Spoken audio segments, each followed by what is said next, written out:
Hey guys! I'm back with another BL review.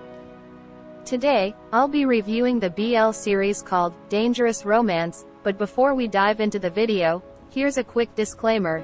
All the opinions expressed in this video are my own, and I want to make it clear that I'm not trying to spread any hate towards the show or actors.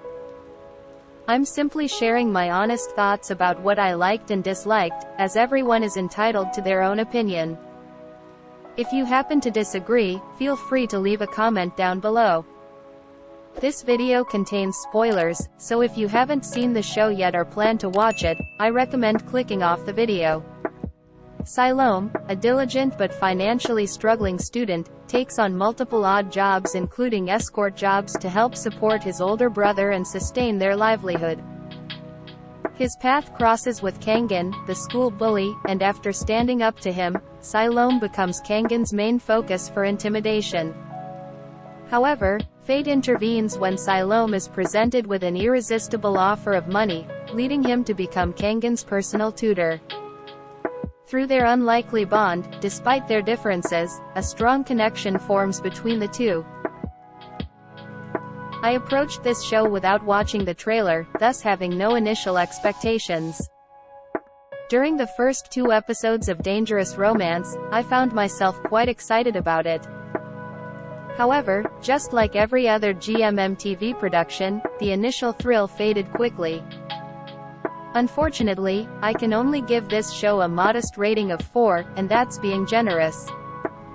To start this review off, I'll begin by highlighting the aspects of the show that I particularly didn't enjoy. Number 1. The chemistry.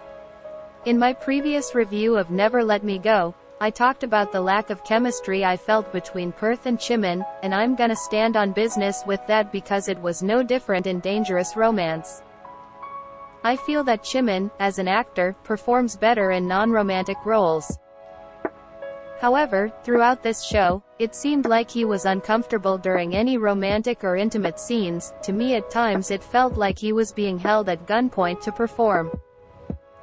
Even during the first official kiss scene in the bathroom, I couldn't feel any connection or emotion. It came across as awkward and uncomfortable, and I know it was supposed to be like that, so I gave it the benefit of the doubt.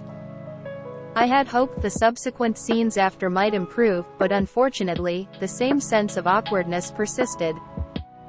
Perth seemed to put in effort, but when one half of the pairing isn't reciprocating, it's challenging to create great chemistry. Sorry, but I have to admit I don't see these two actors as a good match for romantic roles. And before anyone drags me, remember chemistry is subjective, so if you perceive a connection between them, that's valid. However, from my perspective, it's gonna be a no. Number 2. Plot. As I mentioned earlier, the initial episodes of the show held promise, and despite the unsettling nature of bullying plots, I was intrigued by certain aspects, particularly Kang's potential redemption and how the writers would handle it. However, I feel let down because his redemption arc was virtually non-existent, quickly transitioning to the love story between Siloam and Kang. In my opinion, the writers missed an opportunity to delve deeper into this storyline. Despite Kang eventually apologizing, I believe the issue of him and his friends' bullying was inadequately addressed, especially considering the severity of their actions in the early episodes. For instance, Kang and his friends physically assaulted Otto, forcing a concert ticket into his mouth and burning it. Additionally, Kang attempted to jeopardize Siloam's job and falsely accused him of inappropriate behavior. These extreme instances of bullying seemed to be glossed over without the necessary exploration or resolution. Not to mention the subplot involving Sypha, Name, the gangsters, and Kang's father getting shot.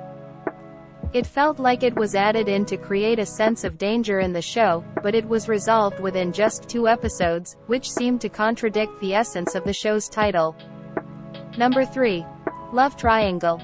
The love entanglement between Kang, Pimpha, and Siloam felt like a confusing and unnecessary mess.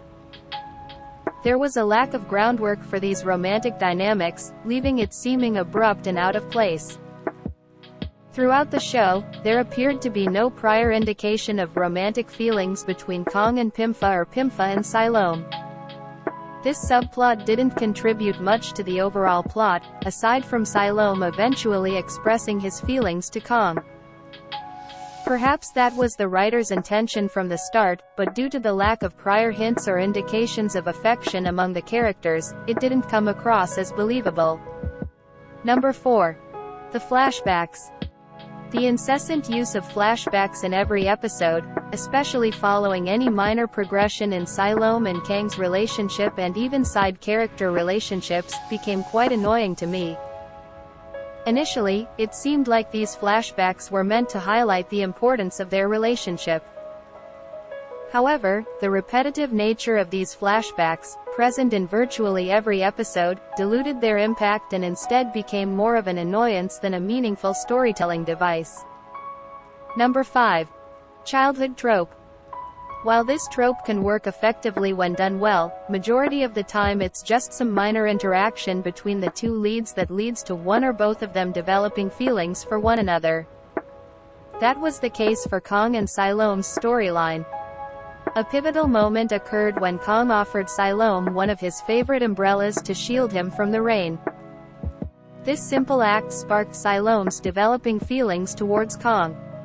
As time passed, Siloam cherished the umbrella as a keepsake, while Kong also kept the matching umbrella, that he eventually destroyed in the end. It's not that I think it's bad, I just feel the writers could have done a better job with this trope. Number 6. Kong. This boy's actions was like a rendition of Katy Perry's song Hot and Cold.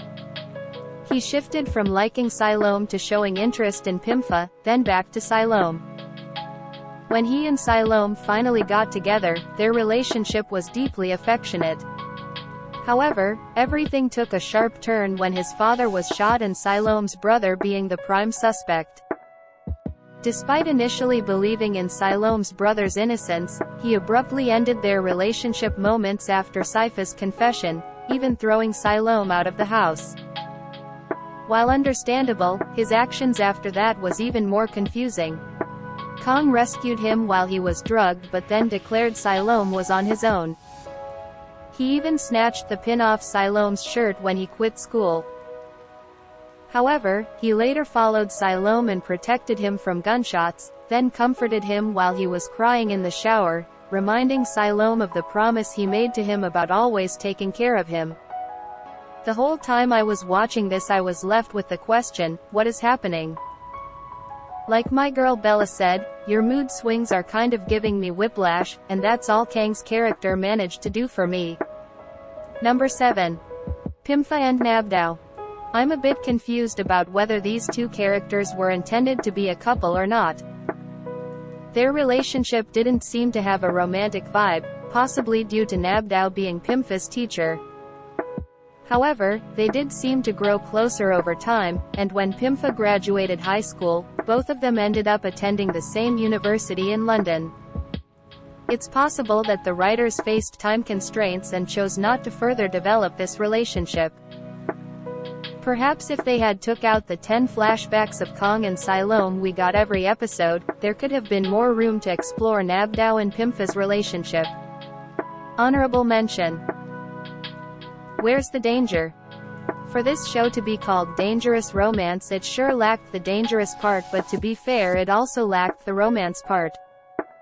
I don't know what was more non-existent, the danger or the bullet that hit Kong in episode 11.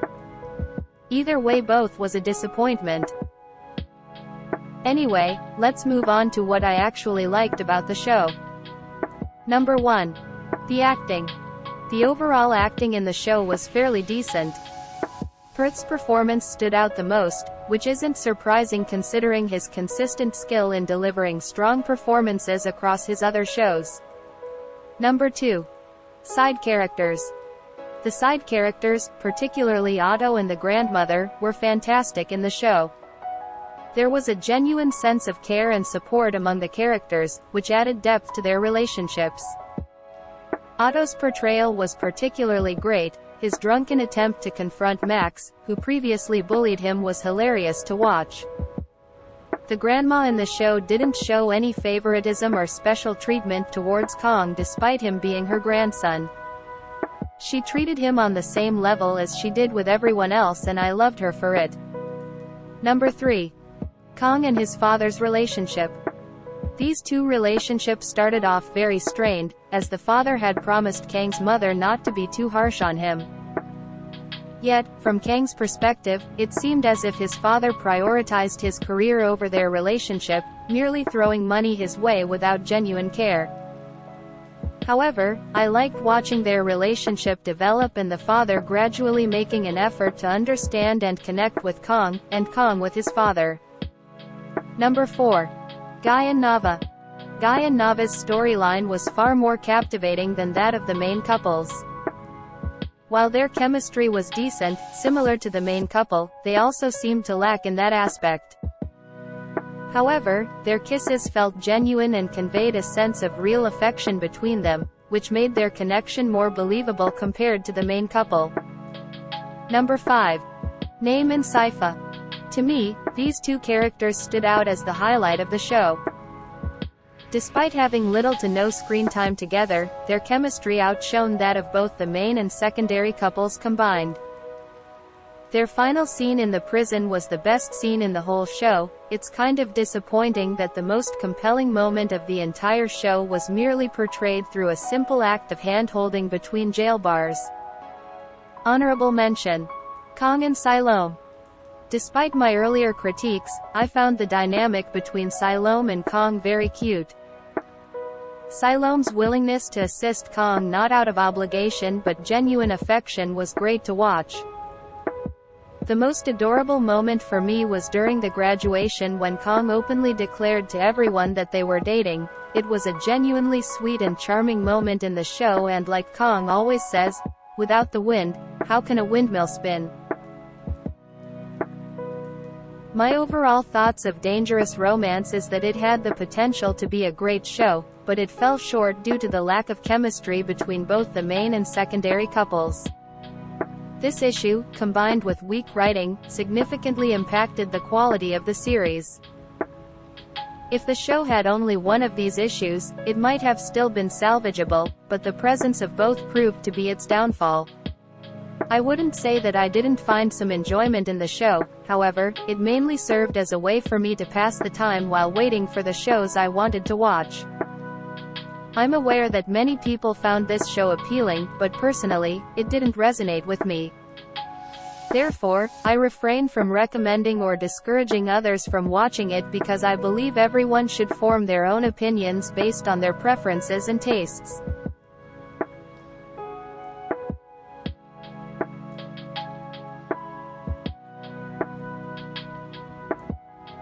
If you've made it to the end of this video, thank you so much for watching, and if you agree or disagree with anything I said, feel free to leave a comment down below. If you liked this video, please leave a like and subscribe for more reviews.